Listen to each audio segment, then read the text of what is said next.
It's football season. It's training camp season. I'm back. This is a brand new era on the podcast. This is episode number 171. New logos. It's a new era. It's time for YWC Football Talk. So let's get started. I am back here with my main man, McGarvin, at Patriots POV. It's camp season. How are we feeling? Glad to be here. Glad it's camp season. I'm so over all of the the empty speculation, because that's really what you get from mid camp to the start of training camp, where everyone has a take on the players, the teams, and who's going to be good, who's not, la la la. And it's like, well, there's been no football, even practiced in two months. Yet everyone has a new take from last time, and I'm like, well, how do you have a new take with no new information? So it's finally like, all right, cool. We're back. We're in training camp, and we no longer have to just go based on absolutely nothing, because that's really what it's been over the last month and a half.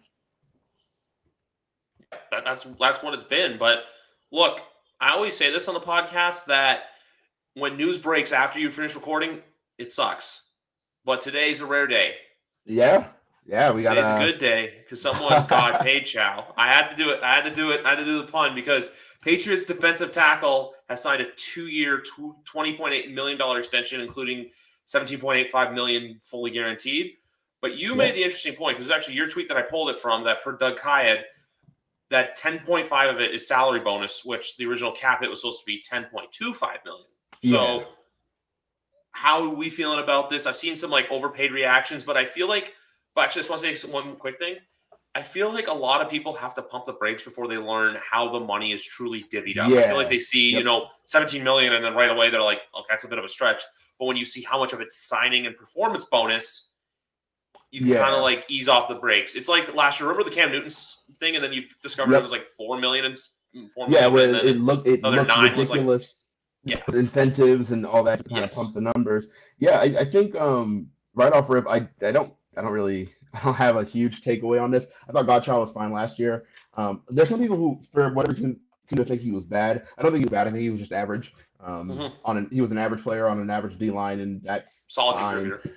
Right. I think though, when people are like, "Oh, this was an overpay," what I honestly think is that last year when they signed him in the first place, that was the overpay, right? Because he signed was it 2 for 15 or something to that effect, but his cap hit for the second year was $10 million. Well, that's simply not gonna do, especially for the player that he was in Miami, and then he came over, and you're like, all right, that was a little rich. So I think the overpay was actually on the front end, not this end. I think this move was more to just create cap space and give him another year. I know it's a 2-year extension. My gut tells me it's actually going to be a 1-year extension, and then we'll see. I think the signing bonus is 10.5. The total guarantees full signing per the chapters and Ian Rappaport's, the total guarantee is 17.8 or something to that effect. So when you look at something like that, what I really think is, well, if 10 is signing bonus, that means over the next 3 years, he has $7.85 million guaranteed in terms of salary. That's not a ton of money, right? You could have a situation where, for all we know, next year is fully guaranteed, and there is no guaranteed money into year 3. At which point, how are we talking overpay when it's essentially a 1-year extension? You know what I mean? I think it's one of those things where not enough people, like you mentioned, not enough people understand how cap numbers work and how the cap works within relation to contracts. They see this huge number and they're like, oh my goodness, I can't believe what we're, $20 million. I can't believe it.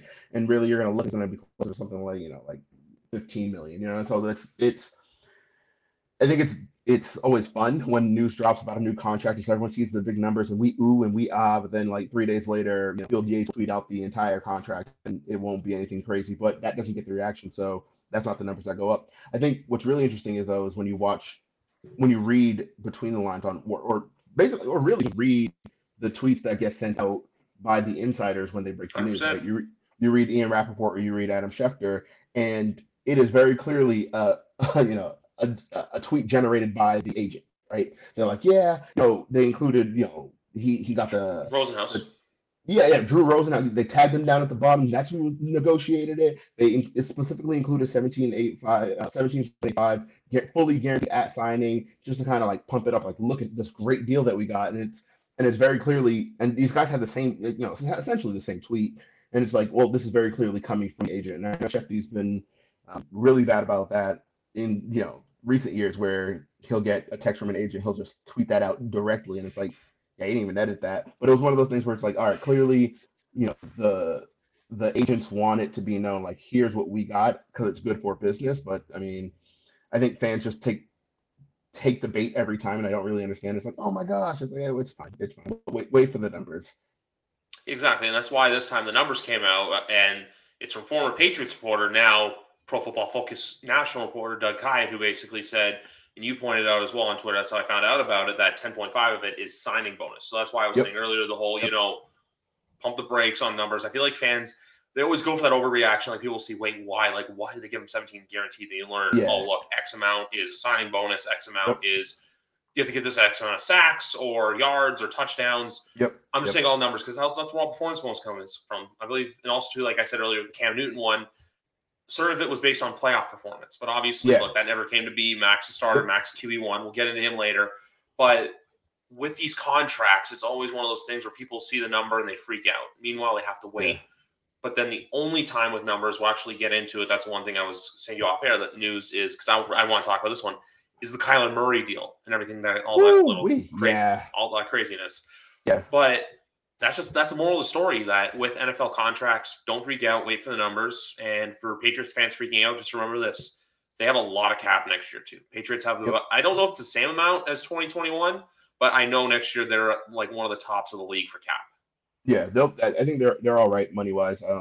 It's not something I think. One, I don't think people should worry anyway, just because the Patriots have always been really good about managing their cap. I don't think all of a sudden Bill doesn't know how to manage a cap. Oh my gosh, what are we gonna do? We have no money. It's fine. Yeah, like this year too, during free agency, when everyone was like freaking out when all these Patriots were leaving, and like people were messaging me about the JC Jackson stuff, and I was just like, look, obviously, like they let him and Tooney walk, but at the same time too, they know you got to learn when to pick and choose your battles. And sometimes you're going to lose your battles, but sometimes you're going to win your battles. That's just the unfortunate reality of managing the cap, even in a league that where the cap is as high as the NFL. When you look at leagues like baseball doesn't have one, NBA's is weird with the luxury tax and stuff like that. And then NHL has a strict hard cap. But might as well get into it with Kyler Murray stuff. 240, I believe it's 46 a year, which is more than Josh Allen, which I know a lot of people are saying this, and I actually saw this got me down the Bills Twitter rabbit hole of a lot of them thanking Bean for the deal that Josh Allen took last year to what Kyler Murray took this year. But I look at it from both ends of the spectrum with his contract. Look, is it an overpay? Yes. But is he worth the money? No. But at the same time, too, if the Cardinals didn't pay him, you're going to let him walk, and then you're back at square one. So it's that weird, like, you can see the pros, but the cons outshine them, and then that whole 4 hours of study. Yeah, that was an error. They should not have been. You don't let those things escape the building. No. I think that's what you tell him as we're signing the contract. Don't put it in the contract because the contract's going to get out.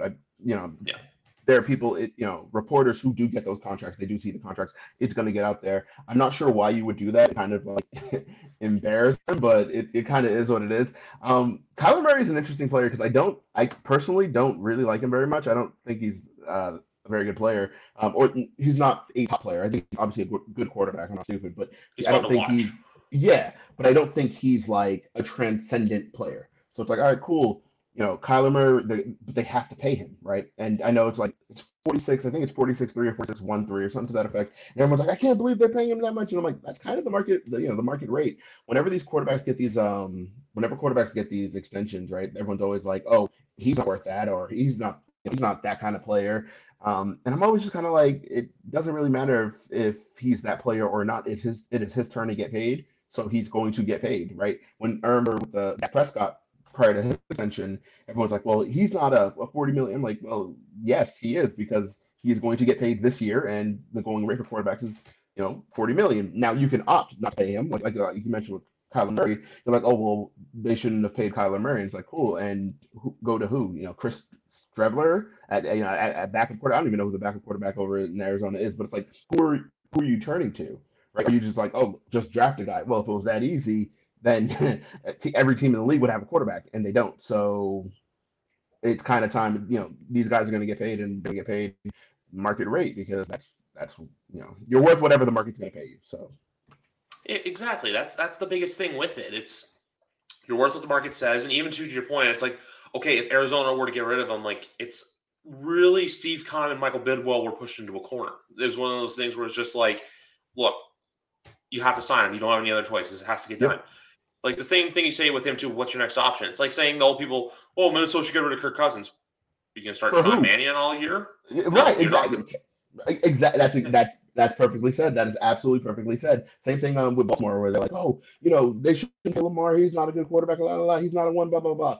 All that is great until Tyler Huntley's playing games for you. All of a sudden, you're like, well, maybe we should have kept that Lamar guy, right? So it's like if you have no other option, you kind of have to pay or suck it up. No team is going to hamstring their franchise like that, where they're like, well, we're just gonna throw him away with no succession plan.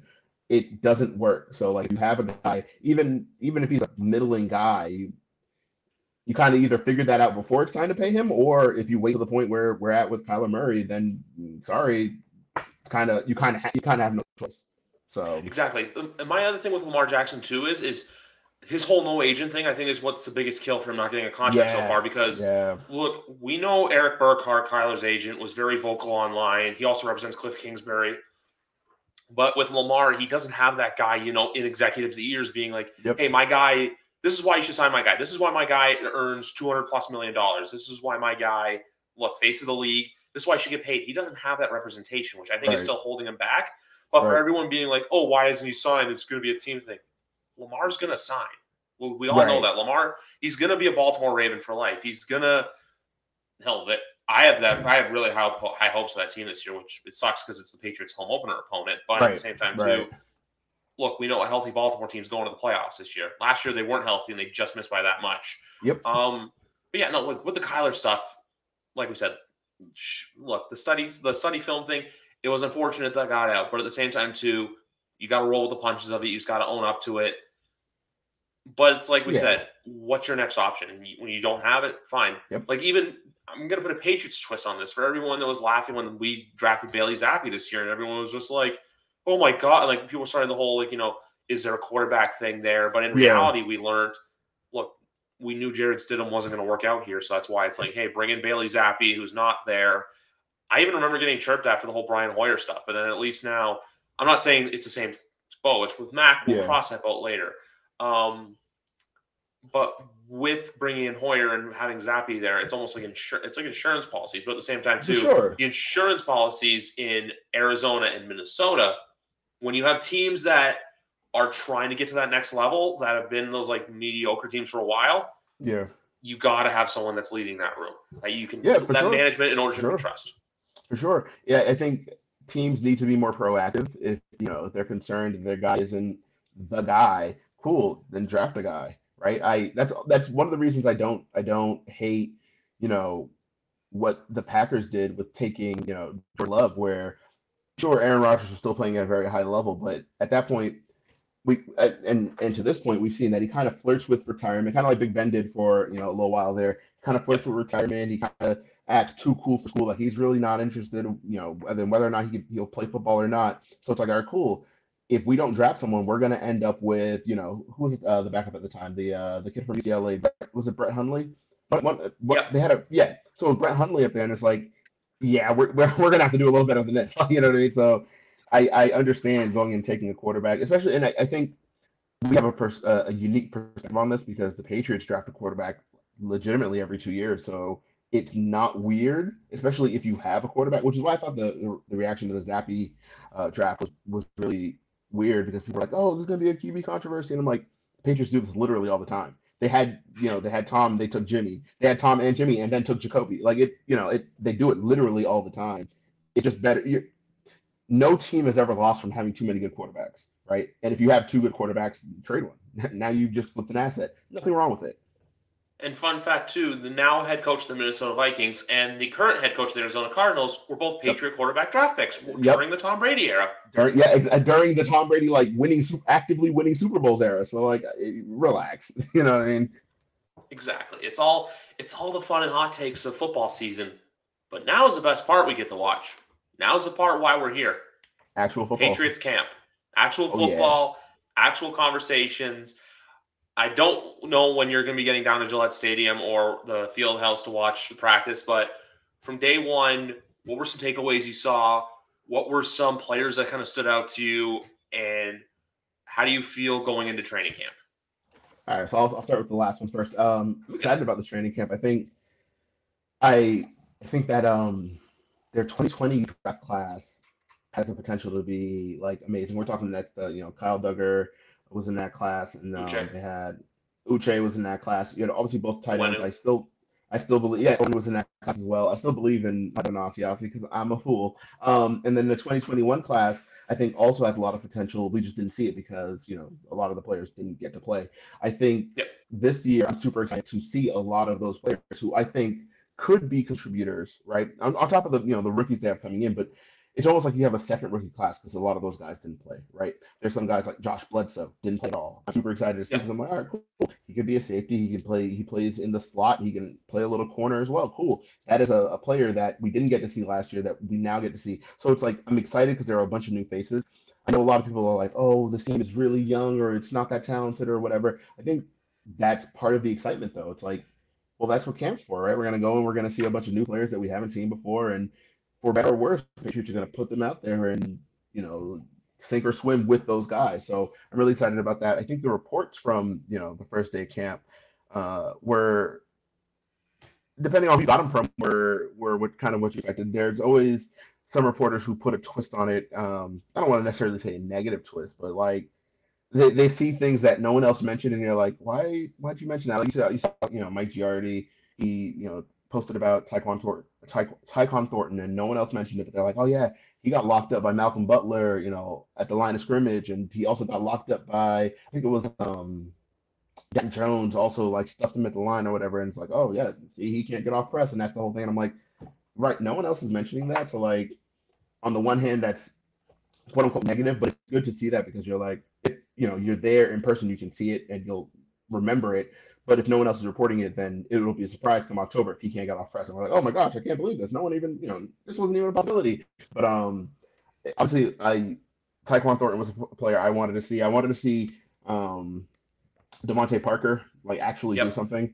And that was obviously exciting. They say like 3 touchdowns, good connection with Mac, and he was just kind of bodying dudes up in the red zone.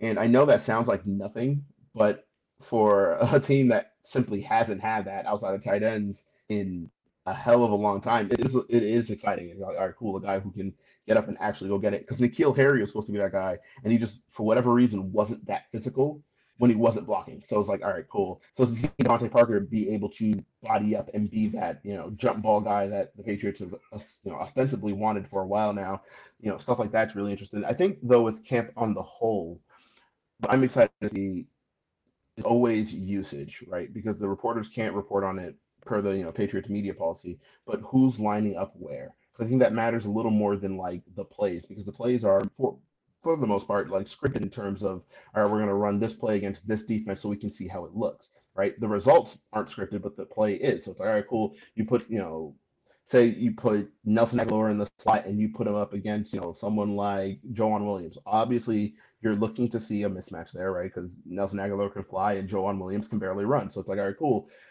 That's scripted, right? So the results there are going to be like, oh my gosh, like Nelson Aguilar roasted Joanne Williams. And it's like, yeah, because they put him in a position to do that because they wanted to get a good look at it. I think what's more important is the fact that Nelson Aguilar is in the slot. He didn't play in the slot last year. So it's like, oh, if he's lining up in the slot, that means something a little more than the fact that he beat Joanne Williams as well, because I don't think that necessarily matters, especially in these early practices because they're unpadded, right? So I want to see who's lining up where and who's playing special teams. Those are the two things I always look for in when I'm at camp, because those are the things that matter. Those are always whenever we end the season with whenever we end the training camp period with a surprise addition to the roster. It's always one of those players that you're like, it's only a surprise if you didn't pay attention. Like it's like, oh, this guy made the roster. I can't believe it. And it's like, yeah, he also played on 4 core special teams units and he was second team. So like, kind of mattered a little bit. Like, all right, cool. They found a role for him. So things like that are things that I'm always looking for whenever I'm down at Gillette.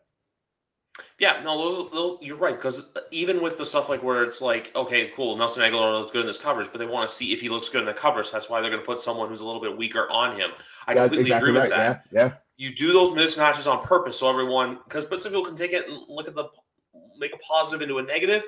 But then that's why, like for example, the one video I watched today was Mike Reese, because he pays more attention to the whole, hey, here's what's happening. Yeah. Let's put this for a better term. Who doesn't love Mike Reese? That's your point. That is a great point. Yeah. even up here, I even there's times where I get to watch Patriots game day on WBZ up here, and I'm all the way up in Canada. So Yeah. That's the thing. Yeah. But with the whole stuff with like training camp, it's just like that. Even I'm just gonna go on with Mike's quickly because he was mentioning how there was the fanfare for Mac, how Matt Patricia seemed to be the one calling the offensive plays. But then even when Mac gets asked about that, he turns it into, oh, hey, it's more, we're going to use our defensive experience to learn the offense so you can pickpocket the defense. So it's little things like that. But even still, the whole, look, we know they can't disclose the stuff per the media policy. Shout out Stacey James. But I had to get the plug in there. Hopefully, always. give me media passes this year when I'm down there, Stace. But no, you want to see the good with training camp. You're not trying to put players out there to look bad. You want to put your players out there to look good. And even the same thing, too. That's why they put, like, Thornton on Butler, because you want to see Butler shine in camp. You want to make Butler look good, because if Butler looks bad going into the season, it's going to be, oh, why'd they bring him back? Yada, yada, yada. It was like just a flash in the pan, because obviously, look, that play will go down. That's the thing, though. Malcolm Butler could have a whatever year this year. That play that he made in 2015 is going to go down in Patriots history, no matter what you script it. 100%. He ends up one of my favorite players, even when he went, to Tennessee, and did whatever it was he did in Tennessee, and the weirdness of benching in Super Bowl 52. It's like, cool. I still love it. He picked up that ball and changed my life. So I was like, all right, cool. Stuff like that. It's like, of course, you want the players to look good.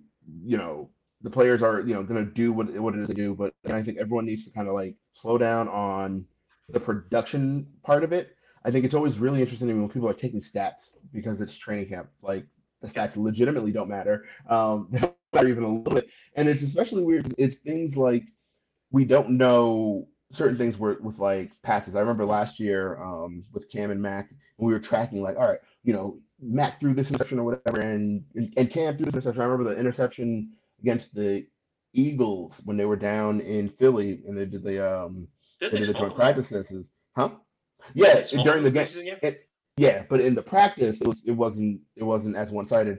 But I remember that it was nearing the end of practice, and Cam threw a pretty hideous interception, and that's all everyone was talking about. Oh, it's such a bad interception. And then they asked him about it, and it was like, yeah, it was 2 minutes. It was it was 3rd and 19. We only had 6 seconds left. I just threw it up to give someone a shot. So like on paper, it's like, oh my gosh, Cam Newton threw an interception. He's losing the battle. And in reality, it's like, well, the situation which we didn't know about and we couldn't have known about from the stands dictated like, hey, we kind of just got to throw this ball up. Sure, it might get intercepted, but that is literally what we're practicing to see if we can, with the clock, winding down with no timeouts, let's see if we can make a play. Things like that don't get accounted for in those stats. So I think training camp stats are just weird. But at the same time, I read them. I certainly read them. Practice is over and I'm over on Nesson. All right, what Zach Cox see? All right, cool. What Andrew Callahan see? Evan Lazar, what did you see? And it's like, Phil Perry, what did you see? Exactly. So exactly. Yeah. No. I know I kind of like I don't end it whatever, but like at the same time too, yeah, you're right. Where a simple play in August that looks bad can be something that in November you use, kind of like how, and this is gonna pain me to say, but for some reason my mind went to this, how the Philly special play was just something that they drew up in training camp. Yeah. That's where I'm coming to it, where it's just like, hey, something you're doing for fun now can come back to bite you later. Even how this week Danny Amendola retired, and I bring up this game because 2 reasons. 1, I love this game. 2, I probably my heart stopped multiple times, but there was the infamous Edelman to Amendola pass the 2015 divisional game against Baltimore. Yeah. Those are little things like that. Yeah, for sure. I think like even to your point of like touchdown against the Jets in 2020. Loved that. Oh my goodness, I was screaming because I was I still am a Cam Newton fan, even though it didn't really work out for him here. That game was just the tits. I was like, this is amazing. But I think what's really interesting is I remember I went to camp in 2019, Jacoby Myers' rookie year, and I remember I was watching and they practiced a few of those trick plays. They had the end around, the James White pass, and like the one they ran against Green Bay and all that. And I remember I'm like, oh my gosh, I saw them run this play. You know what I mean? But it was one of those plays that like it was at the end of practice, everyone was kind of goofing off, and that was just a play that was run. And then to see it, 4 months later in a game, and you're like, yeah, these things kind of matter. Like what they're repping does come into play, even if it doesn't feel like a huge deal. But the keeping track of the stats of it all is where I'm like, well, that's silly. What's actually happening should matter, but you know, I think we all just get caught up in the numbers of it all. Yeah, but that's the thing I was going to say too. Is with I'm going to say two things. One, the Week 17 game against the Jets in 2020. I love it and I hate it because I hate it for the fact of like I'm like, where was this fun all year? Because that was like the first time ever I had seen them. They were just out there having fun, like the Asiasi touchdown. My gosh, yes, I was screaming for that because like I mentioned a little bit ago, I still like Devin Asiasi. I still believe in Devin Asiasi. So when he caught that, I was like, this is it. This is the breakout. He is going to be the GOAT. Just watch. And obviously that didn't come to fruition, but that game had everything. I remember, I think I tweeted out, I was like, all this game is missing is a N'Keal Harry downfield throw, and I'll be all right. Like, oh yeah, the game. It's like one of those games where I feel like nothing was on the line. I didn't care what happened, so I just enjoyed it. I knew like, this is the last time I'm going to see Patriots football for 8 months, so I'm just gonna 8-9 months. Really stress-free. I was like, yeah, I'll take it. There's something about when the Patriots either have their bye week or they don't play on Sunday when I can just flip on Red Zone all day long and just watch football. And the only money I care about is the only thing I care about is the money I lose gambling, and my fantasy teams plural.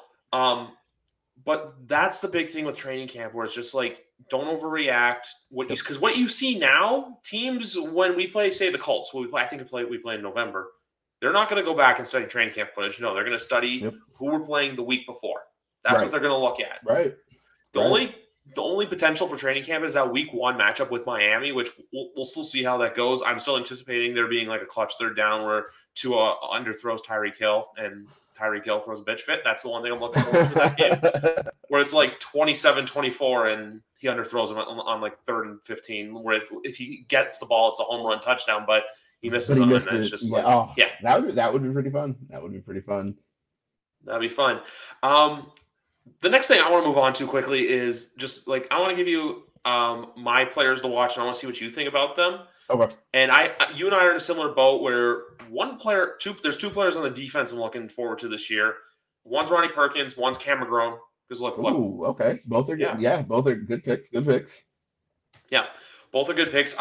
Perkins, just because we saw little flashes last year, but I feel like he can help fill the Van Noy loss. And then McGarvin, I feel like, can kind of, I'm not saying he's going to be Dante Hightower, because that Mike linebacker is going to be really hard to replace. But at the same time, too, I feel like McGarvin, there's a lot of that potential where it's another Michigan guy. Also do the Chase Winovich production, because I feel like Chase Winovich is one of those, like, he needed to change of scenery. And that's the other thing, too. Here's another linebacker I'm interested in. It's like the linebackers. Mac Wilson, like player that's forgotten about. There's like all these players, like we were saying earlier, like we have Trey Nixon, Tyquan Thornton. But even with the running backs, there's the one Pierre Strong as well. There's just so many players. Yeah, excited about Pierre Strong.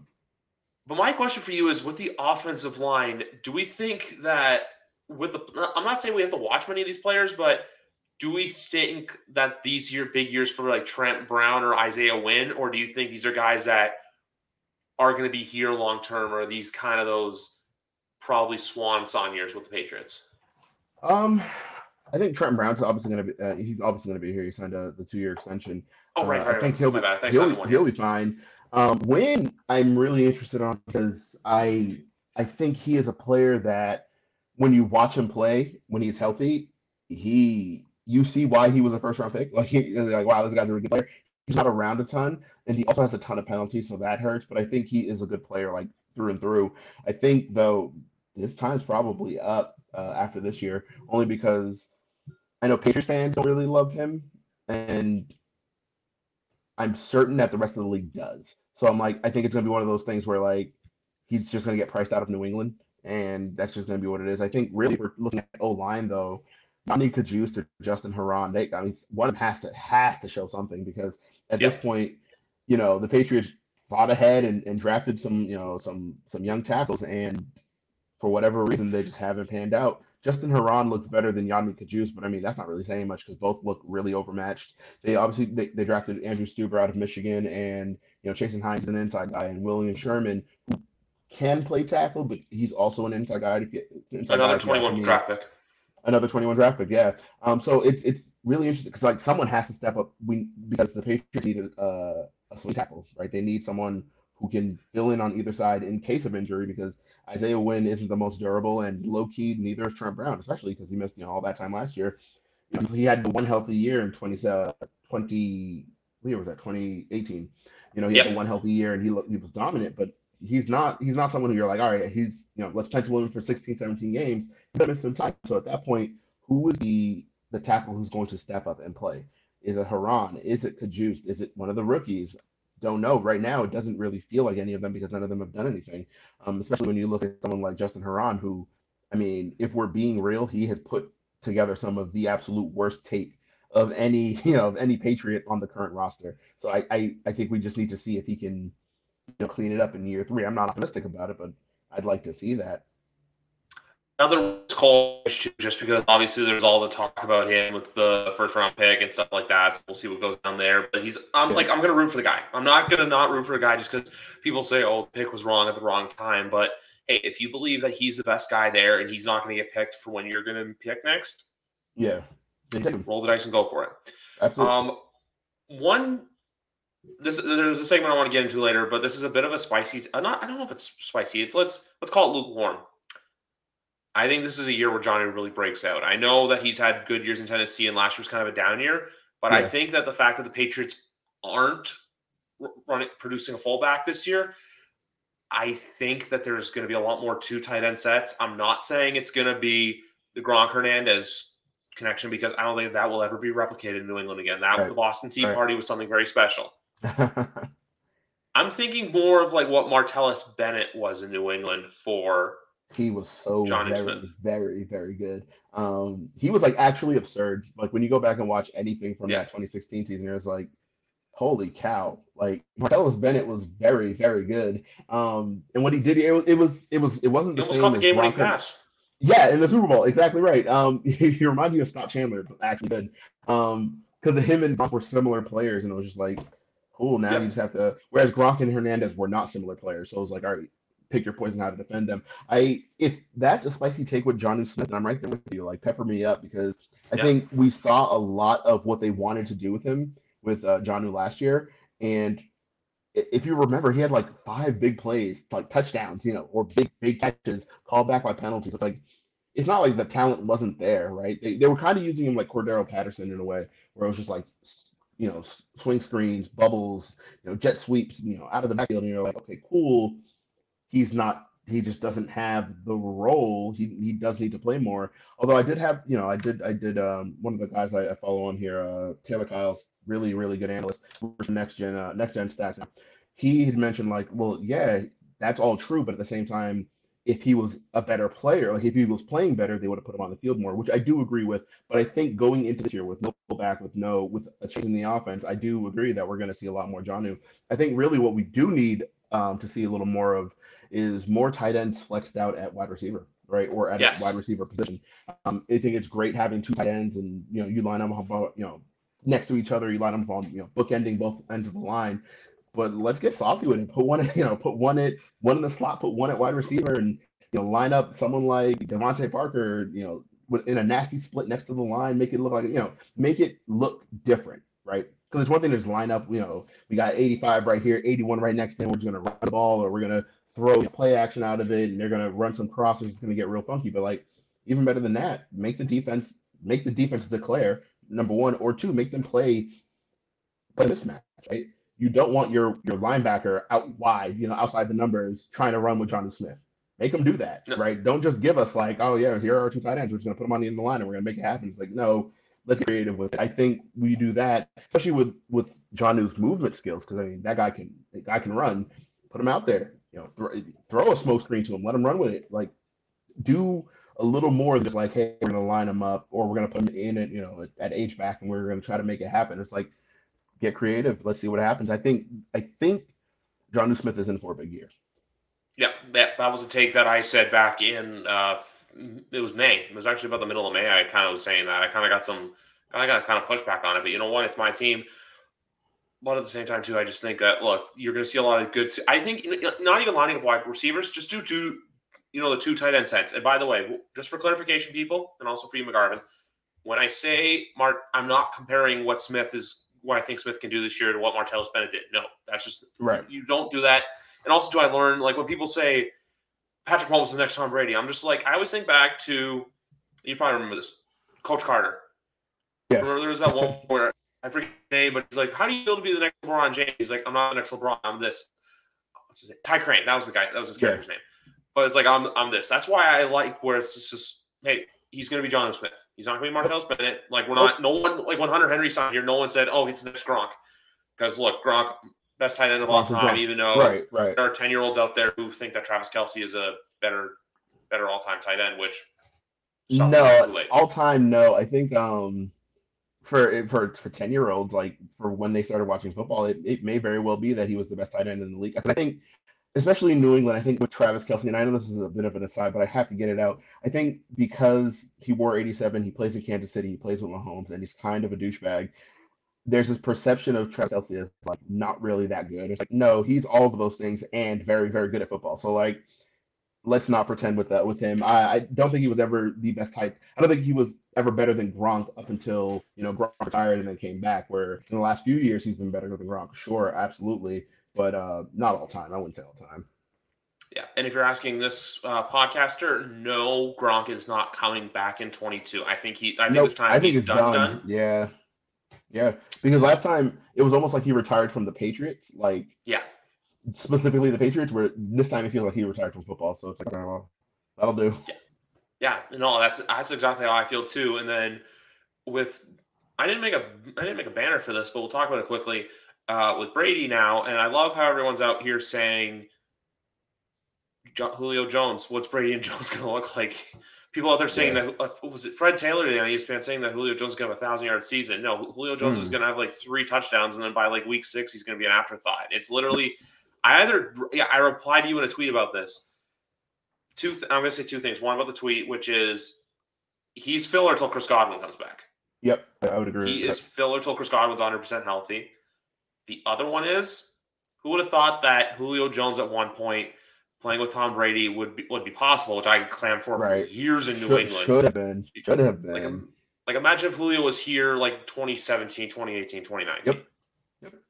If he's here in 2019, the Patriots, I mean, Tom Brady's probably still on the Patriots, let's be real. But yeah. But now it's just weird to think that he's just like an afterthought and that he's kind of like, oh, hey, yeah, he just signed a 1-year deal. Like, and also, too, I've seen this from a Falcons perspective, but I want to ask you, just because, look, we're both outsiders in that whole subject. Do you think this takes a hit to his Falcons legacy or no? No. Only because I know he requested the trade, but the Falcons traded him. Also, they're not doing anything. I think whenever you have these, like, franchises with, like, great generational kind of players, whenever they leave, everyone's always like, oh, come on, this is going to hurt their legacy. And I'm like, yeah, but at the same time, the organization failed them, right? When Megatron retired early, when he retired at 31, everyone's like, oh, I can't believe he retired so soon. He could have been. I'm like, yeah, but the franchise failed him too, right? Like they didn't give him anything. Yeah, Barry Sanders as well. It's like they gave him nothing to work with. Of course, he left Andrew Luck with Indianapolis. A little different situation, but it's the same kind of thing where I seen the tweet going around today where they're like, oh, I can't believe he left the Colts high and dry. It's like, well, no, they left him high and dry. He was getting crushed weekly. At some point, I mean, his only weapon for a while there was T.Y. Hilton. It's like, come on, if it's T.Y. Hilton and Dwayne Allen are my only weapons, and you're not giving me an offensive line, then of course I'm going to leave early. But does that hurt his legacy? Maybe, but at the same time, I think it hurts the franchise's legacy more than anything. It's like we had a generational great player, and we did absolutely nothing with him. Falcons is the same thing. It's like we had Julio Jones, and did absolutely nothing. We went to 1 Super Bowl, we lost that 1 Super Bowl, and we did absolutely nothing else with him. So it's like, sure, you can be mad at Julio for signing with a division rival, but at the same time, why did you as a franchise let it get to a point where he was better off signing with a division rival? I don't know. Like, they should have won a Super Bowl, but it's not my problem. They lost the Super Bowl. They lost that Super Bowl themselves. That Super Bowl. That's on them. But I agree with you even that like Andrew Luck was getting crushed, and also too, shout out Patriots legend Dwayne Allen. Hey, he's a Patriot at one point. Yes, he was. But you're just right though. Like no one looks at it from the organizational standpoint. It's always the player. Because he's always the player. Yeah. Atlanta clearly is a crash and burn situation right now. Like all know that they're going to be the worst team in football this year. Marcus Mariota and rookie Drake London. I mean, come on, like if that's what you're bringing to the table, I'm sorry, like that's just not going to be enough. Exactly. It's nice when you see certain teams get it right, but like Atlanta, like you know how you and I said this earlier, where it's like right now there's that sense of hope, but like even now, like I can already go down the list of teams in the NFL and go, okay, they're probably not going to make the playoffs. They're not going to make the playoffs. They're definitely not going to make the playoffs. And Atlanta's in that category. I know it's July 27th, but you already have to think about that, where it's just like they're not going to make it. Atlanta is firmly in contention for the number 1 overall pick. I think it'll be an upset if they end up with number 2. Like, I mean, they're not a good team. Yeah. You can't be mad at players for not wanting to be on bad teams. Even Matt Ryan, to an extent, where people had mentioned it with him when he got traded to the Colts. They're like, oh, this is gonna tarnish his Falcons legacy. And I'm like, it most certainly will not. He is the franchise leader in literally everything. He's the best quarterback they've had ever. So they'll be fine. They'll get over it. And also, the franchise didn't give him anything. I mean, come on. He had a game last year where he's throwing, Olamide, Zacchaeus, and Russell Gage, and those were his top options. On top of obviously, Kyle Pitts, yes. On top of obviously Kyle Pitts, but like if that's all you're giving me to work, and I don't have any lines. Jake Matthews, for whatever reason, is still out there starting. I mean, at some point, we do have to just look at the organization like, well, did you ever think about what you did wrong? Like, maybe it was you. Maybe it was all those years of Thomas Dimitroff and stuff like that. And then the founder of Home Depot, Arthur Blank, that's where all his money's going. Is it? I literally didn't know that. Yeah, that's how he got rich. He looks like I just call him the Crypt Keeper because he looks like a Crypt Keeper. We ready to talk McCorkle? Oh, we're always ready to talk McCorkle, of course. So like we were saying earlier, how look, Bill Belichick hyping him up, off-season workouts. He's lost weight. He knew he had to lose weight. He's gotten better. My only thing with Mac is I don't understand how people look at him and go, he's going to regress from what he was last year. Yeah, I think last year. Yeah, can I say one more quick thing? Yeah, go for it. I just think last year, if anything, I look at last year more as he overachieved than he underachieved. Because, look, 2020, Patriots fans didn't know what to expect. 2021, we know it's a rookie quarterback, so we see what happens. But playoff game aside, which there's a take I have for that down the road, 10-7 and 22-13 is not a bad rookie year. I completely agree. I think with Mac, I don't actually think that people in their hearts believe that he's going to. I think it's the exact opposite, though. Something I've thought for a very long time is what's known doesn't have to be said, right? If we know, a player isn't very good, no one has to keep saying the player is very good. Like no one's ever saying like Marcus Mariota reached the ceiling, because we all kind of know that, right? No one's saying Jimmy Garoppolo has hit his ceiling, because again, we kind of already know that. I think people keep repeating it with Mac because the concern is that he hasn't, right? Like low key, you're kind of just like, he probably could get a little better. Oh no, right? Because people are married to their takes. That's something I've been saying for the last few years, where people just get married takes and they just stick with it. So the idea is Mac was supposed to be the bad quarterback, right? The bad of the big five that came out last year. He was supposed to be the bad one. He came out and he was literally the only good one. And so in order for their take to work that he's the bad one, everyone else has to get better and he has to regress, right? That's the only way their take of him being the bad one sticks. So if everyone's going in like, yeah, McCorkle's not going to be a good player, just watch, he's gonna be exposed a lot, and he goes out and plays well. The take now has to change to, well, he may have been good, but that's it. That's his ceiling. That's as good as going to get. Everyone else is going to get better, and it's like I wouldn't put any money on that whatsoever, right? I wouldn't put money on that. Of the 5 quarterbacks who went first last year, the only one who was going to regress is the one who didn't look overwhelmed. That doesn't even make any sense. I think it's a lot of people who just had the opinion on Mac since Alabama, and they want to stick with it because that's kind of what people do. They just kind of stick with what they know, or stick with what they originally said, and they want to be right on it. But it's not looking too good for those people. No, I will be honest with you. The week of the draft last year, I said that his ceiling was Kirk Cousins' prime in Washington, which I think could still be a fair comparison because Kirk Cousins in Washington was fine. Kind of like,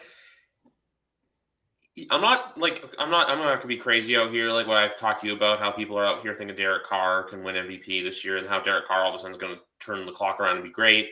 But I think Mac can very well be in that, middle of the pack quarterback class. Like that'll mid-teens ranking kind of area in the NFL. Like let's say 14 to 17th best in the league, somewhere in there. I think he has the potential to be there.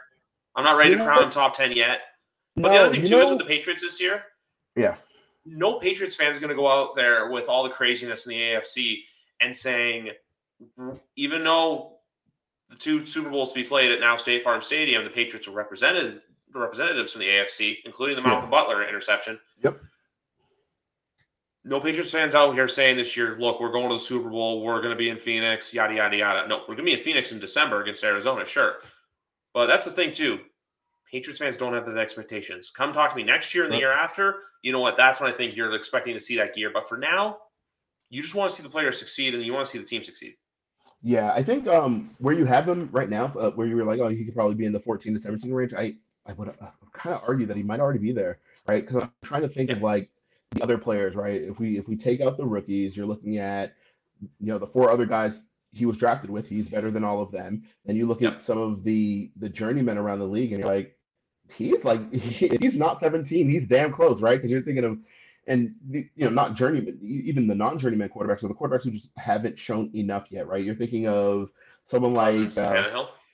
Cousins, Tannehill. I think Tannehill is probably a little higher. But you think of someone like, why am I blanking on his name? Derek Carr. No, I think Derek Carr is a little higher too. I think Derek Carr is probably in that, probably in the top 12. Somewhere thereabout. But Jalen Hurts is who I was thinking of, right? You think of someone like Jalen Hurts, who I think is going to be good, but again, we haven't seen enough yet, right? I think if we're being real, Mac has shown more as a player than Jalen Hurts to this point, and that's through no fault of his own, but that's just kind of is what it is. You think about the quarterback situation down in Carolina, right? You have Sam Darnold and Baker Mayfield. Both of those guys are put under Mac Jones. So, like, when you add up all of the players, right, all these players you're thinking of, you're like, might he already be in that 17, 18 range? Like he might actually be there already. I think his ceiling, like I think he can be, in that Derek Carr range, that 11, 12. Some years he'll sneak into the top 10. Other years he'll fall right outside the 12, and it's just like kind of is what it kind of is where he's at. I think though with Mac Jones, again, it's just a matter of if the potential wasn't obvious, I don't think people would be talking about him as much as they are. And by people, I mean other fan bases, especially the Bills, the Bills Mafia. They spend a lot of time talking about Mac and how Mac's not good. He's definitely not good. And I'm like, you're spending a lot of time on a player you don't think is very good. Why? Why is that? Right? Because they're not saying anything about Tua for whatever reason. And I don't think Tua has shown anything. They own Tua, that's why. Yeah, that probably is why.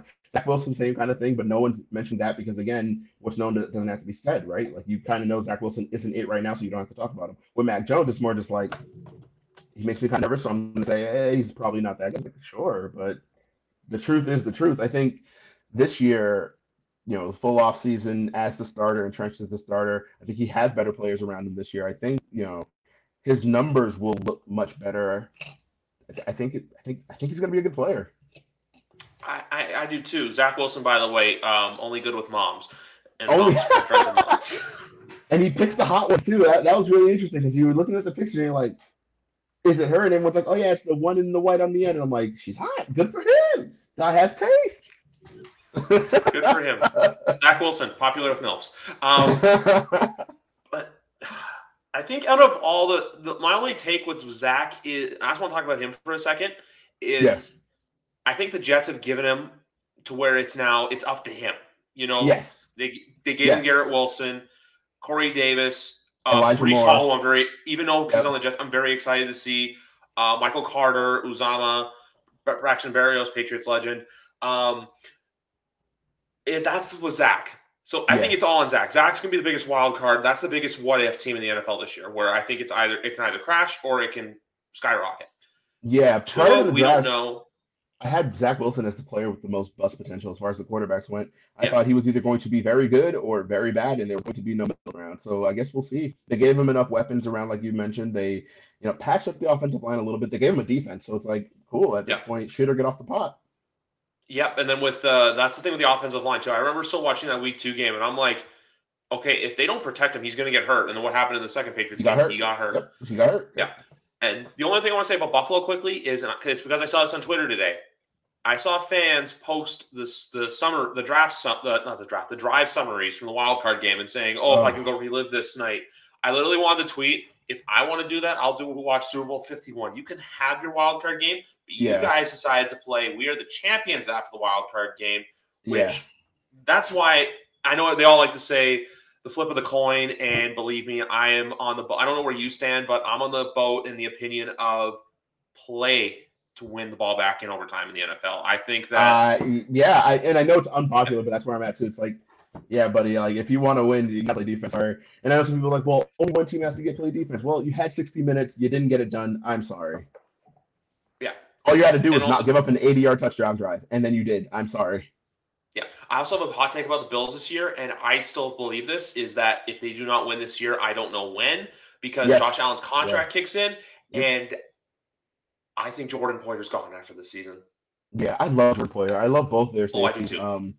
Jordan Poyer and Micah Hyde. I think it's just going to be like Wynn. You know where he's priced out. I think he's going to be priced out of Buffalo. Yes. Yep. I agree. I think what really irks me about Buffalo Bills fans is they make it so hard, because I really do like a lot of players on their teams. They just don't shut the hell up, though. So I'm like, can y'all just shut the hell up for 4 minutes so I can enjoy your team? Like, you're like, oh, kind of like Josh Allen. They're like, yes, Josh Allen's the greatest. I'm like, shut up. I'm appreciating him. Let me appreciate him quietly. But they're just like, oh my God, look how great we are. And I'm like, oh, you have good players. I know, I like your team, but just shut up for a minute, like, please. But they just are the most vocal group, especially with relation to Patriots fans. They're just so vocal, and they just want to like always let you know. I'm like, please, for the love of God, I don't care. Yes, you won by 30 in the playoffs. Great. I don't care. I don't care. Yeah, you have a great team and y'all lost in the final 13 seconds of a game. That sucked, but get over it. Yeah, and also too, that's the other thing too, because they have other players on their team. Like I like Dawson Knox. I actually like Josh Allen as a player. Yeah, he's fun to watch. And I actually kind of like him as a person. He seems like a cool dude, and I'm like, that sucks. It sucks because he looks like a dude, and I'm like, oh no. Is it bad that I saw a TikTok today from their training camp, and it was like them walking up to all the players and stuff during the thing, and it's like, what do you do for a living? And they say something that's like completely off related to football. Like they did Josh Allen, he's just like, I'm a guitar tech for a Leonard Skinner tribute band. I'm just like, there's just little things like that where I'm like, I want to like you guys. Yep. You guys, I have the same opinion with the Yankees. I know Red Sox Yankees is a little different. Blue Jays Yankees. Yeah. Like I like Aaron Judge, I like these players, but with Yankees fans, they make it so fucking hard to like the team. Yep. Like with Bills fans, it's not only my experience at Buffalo, but it's you think that for them, Josh Allen is Jesus Christ. I was in Buffalo on Monday for Rage Against the Machine, and I saw countless jerseys. I heard a shout chant. I'm sitting there in the arena waiting for the concert to begin, and I hear the shout chant, and I'm saying to myself, please, God, kill me now. I'm in hell. Yeah, it's I don't know, but I'm still going to kind of do what I do with the Bills, and where I'm just kind of like admire their team from afar, because I do think they have a lot of players that I like, and as a result, I kind of root for the Bills, except when they play the Patriots, or like last year, there was a point where I ended up rooting for the Jaguars because they were beating the Bills, and at the time the Patriots were they were neck and neck with the Patriots, and it was like, well, at that point, like I can root for you, but if it's something like the playoff game, I remember for the divisional round when they played the Chiefs, I was rooting for the Bills quietly because their fans wouldn't shut the hell up about it, but I was rooting for them, and I was just like, oh, y'all fell apart. That sucks. And if they weren't jackasses about it, I'd probably feel a little more bad that the game ended the way it did, especially when Gabe Davis went off and then had nothing to show for it. That won me money. Thank you very much, Gabe Davis. Anytime touchdown, cashed easily. I have a good would you rather. Sure. Who would you rather see happy? Bills Mafia or Brittany Mahomes? Ooh, she's an annoying woman. Probably her though, Brittany Mahomes, because like she is annoying and she is obnoxious, but like at least she's just one person. When Bills Mafia is like a million people who don't shut the hell up, so I'm like, all right, pick my poison. Honestly, I'd rather off myself, but not an option, so I'm gonna go with Brittany. Yeah. I have to say the same too. First, like it's a tough combat, but even still, it's just like, oh man. One thing I think about that team is, what if they had Kyle Williams, like prime Kyle Williams, on their D line? Yeah, right now? he's someone who deserved it. I hate that they only got him to playoff game. That's ridiculous.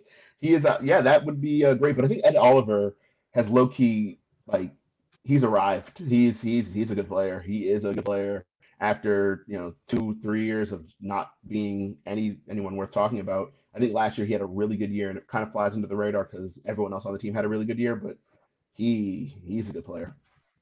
Yeah, but even in our game, in the playoff game, I can't believe we're talking about the Bills. I just want to say this quickly, though, because we're having that little love fest. Buffalo, look, we're doing it, too, on a Patriots-centered podcast with two You're Patriots welcome.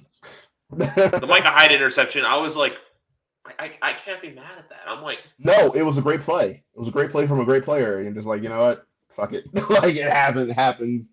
But talk like ours is what separates the fans from just the overall people who appreciate the game like we do. Yeah. Where we can look at a play from a rival team in a playoff game and not be like, oh, that was lucky, that was that. You can look at that with a straight face and just be like, that was awesome. Yeah. Yeah. That was awesome. I kind of feel about the playoff game as a whole. It's just like, yeah, no, they beat the shit out of us and it happened. So you just kind of sit back and drink a little and appreciate. You're like, all right, yeah, y'all won by 30. You sure did. Oh, y'all were the better team. Yeah, beat the shit out of us. Yeah, I saw. Like, you have one's expectations that were higher that had a disappointing season. Patriots had a disappointing end, but last season was not a disappointing season. Correct. Good point. Before I get into our last segment, I want to ask you something right now. This year, I know it's July. What is a successful season for the Patriots, in your opinion? Where you can look back on, it's like say for like 6 months from now, we're looking back at this and like, yeah, you know what, that season, it was a good season.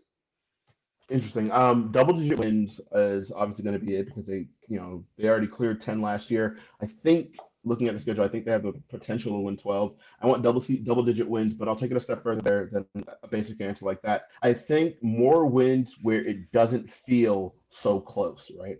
Because last year they won 10 games, but in some of those games you were kind of clenching there at the end, right? They played when they beat the Texans, you were kind of like, didn't feel great for a lot of it. Yeah, you're like, didn't feel great for a lot of it. Same kind of thing when they beat not when they beat the shit out of Cleveland, but for most of the Tennessee game, it was kind of like that where you're like, oh, I don't know, man, it doesn't feel great. And I know that's a weird way to put it because like, how do you measure how something feels? But that's the best way I can put it. Where it was like there were games even parts of the first Jets game was like that. Yeah, and you're like, this doesn't feel great, right? Like this doesn't feel like an ass whooping that it should be. Even if the score ends up being an ass whooping, like with the Titans game where it ended up being a really blowout. I was like, yeah, but like it didn't feel that way. I want more wins that feel like that, and more losses that feel like they felt last year. Because a lot of the losses the Patriots lost. I know everyone hates moral victories, but there are a lot of games where you Tampa and Dallas, just like Tampa and Dallas in particular, where you're just like one other thing, or even Indianapolis. I think if they didn't start so slow, it's like we were right. Just one little thing you would have had it cleaned up. So week one against Miami. We went to Miami with the fumble, right?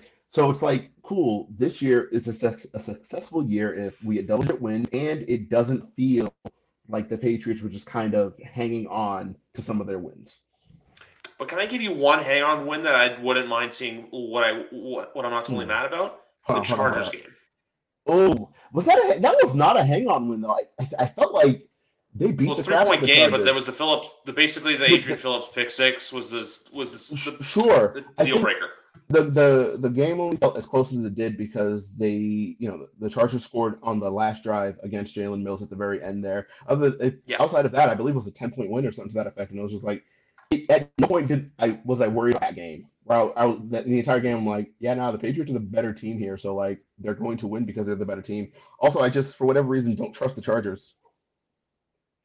I don't trust them to finish. So I like them this year. I want to believe in them. I like Herbert, but I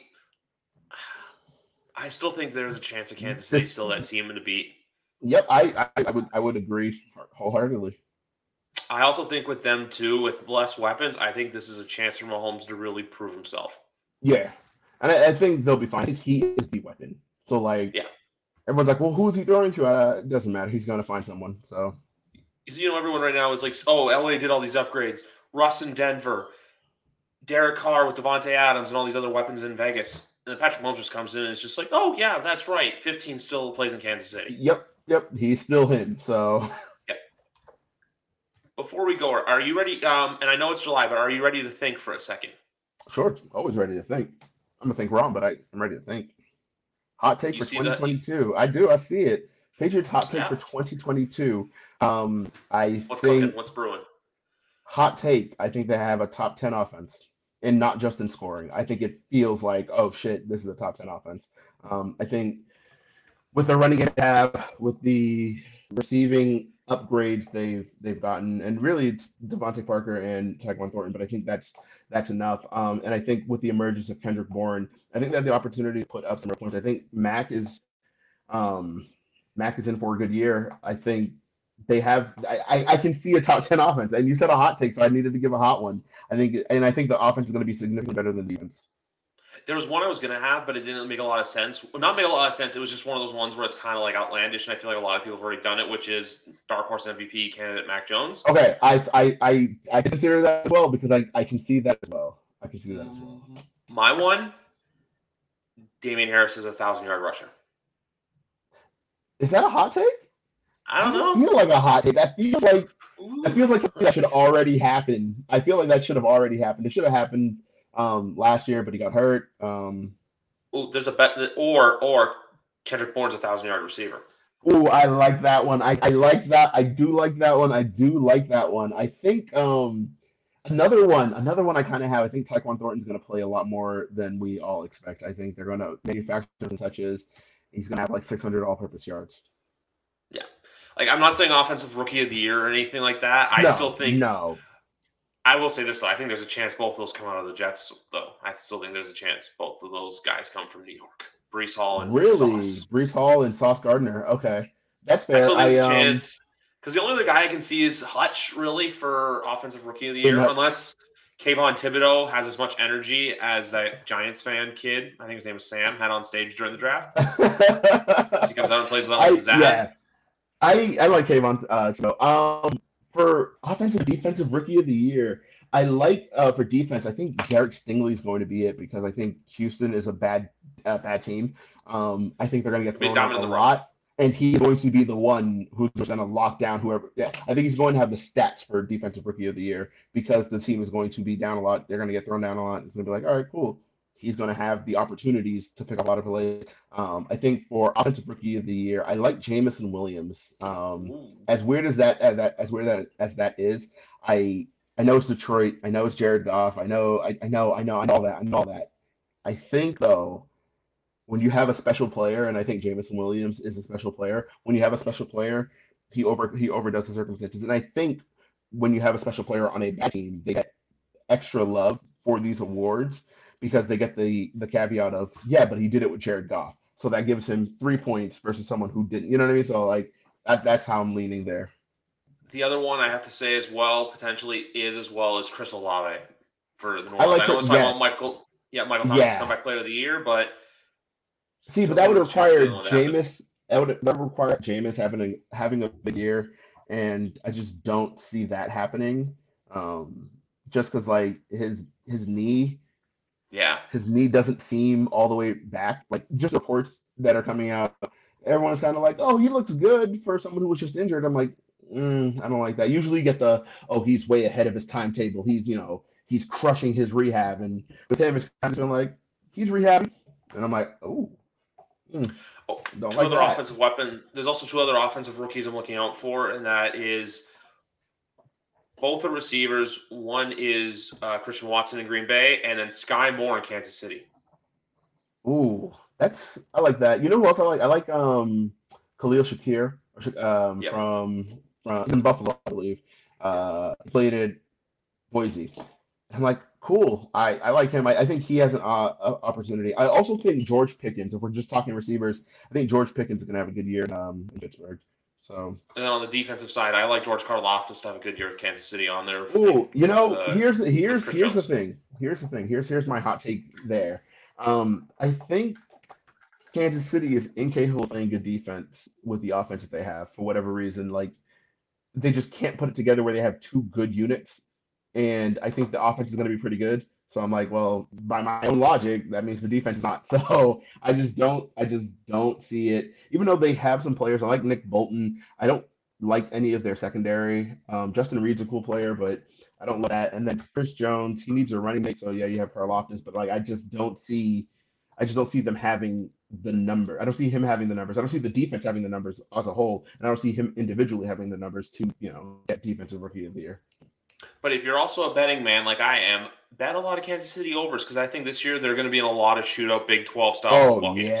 Oh yeah, because that defense, yeah, I agree. Remember the Patriots Chiefs first Sunday nighter, Brady Mahomes, 43. Oh my goodness, yes, that was a hell of a game. That game shouldn't have been close either. That was the worst part. It was just like losing 20-49 twice. Yep, and then it was just like, cool. I love this. I love this for us. When I remember the Jason McCourty where he came off of Kareem Hunt, kind of had to because Mahomes was scrambling and then, Patrick hits him and he just takes the field and I'm like, this is great. Or where they had Tyreek Hill in the double and it was Deron Harmon who was supposed to be playing over him and then just took a bad angle and he just cut up the sideline. It was just like, cool, 75-yard touchdown for us. So we're having a great time here. The same thing happened too in the AFC Championship game, 36-31. Yeah. We're 14. Yep. People forget 14-0 Patriots at the half. Yeah, and then it ends up going to overtime like it did, and it's just like, oh man, you just gotta. But hey, you can't keep a great offense down for a whole game. So if you can get out, and I think that's part of what makes Buffalo so good, right? It's like they capitalize on opponent slow starts, right? It's just like, all right, cool.